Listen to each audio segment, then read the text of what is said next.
তো hello guys, welcome to my YouTube channel Kuber Aslam blog. তো আজকে টপিকটা হচ্ছে যখন সাইকেল চালানো হয় মাঝে মাঝে পা ব্যথা হয়। তো ওই পা ব্যথা না হওয়ার জন্য আপনি কিভাবে প্র্যাকটিস করবেন সে টপিক নিয়ে আজকে আমি ভিডিওতে হাজির হলাম। তো ভিডিও শেষ পর্যন্ত দেখবেন আর ভিডিওতে সবাই শেয়ার করে দেবেন। তো সাইকেল চালানোর সময় হচ্ছে এই টেকনিকটা ব্যবহার করবেন যাতে হচ্ছে সবসময় করতে দিতে থাকবেন যাতে হচ্ছে আপনার পায়ে কোনো সমস্যা না হয়। তো এই সবসময় হচ্ছে ব্যায়ামটা করলে হচ্ছে সাইকেল চালানোর সময় হচ্ছে পায়ের স্পিড বাড়ে, জোর বাড়ে। তো তারপর হচ্ছে সাইকেল চালালে মানে পাগলা ব্যথা করে না। তো মাঝে মাঝে দেখা যায় আবার সাইকেল চালালে মানে পাগলা ব্যথা হয়।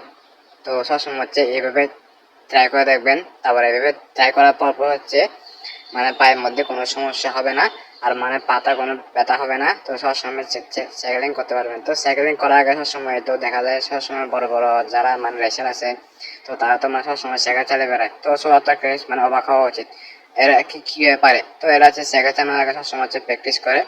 তো দেখেন আমিও হচ্ছে এটা প্র্যাকটিস করতে সবসময় যাতে মানে পা শক্ত হয়। তো মানে পা হচ্ছে এটা এই ব্যায়ামটা এই মানে এক্সারসাইজ এই ব্যায়ামটা করলে সবসময় হচ্ছে পাগল শক্ত রাখে, মানে পাগলা ব্যথা হয় না। তো আপনি সবসময় মানে প্যাডেল মারতে থাকবেন, তো আপনার কোনো পাগলে ব্যথা হবে না। তো সবাইকে নমস্কার, ধন্যবাদ এই ভিডিও দেখার জন্য।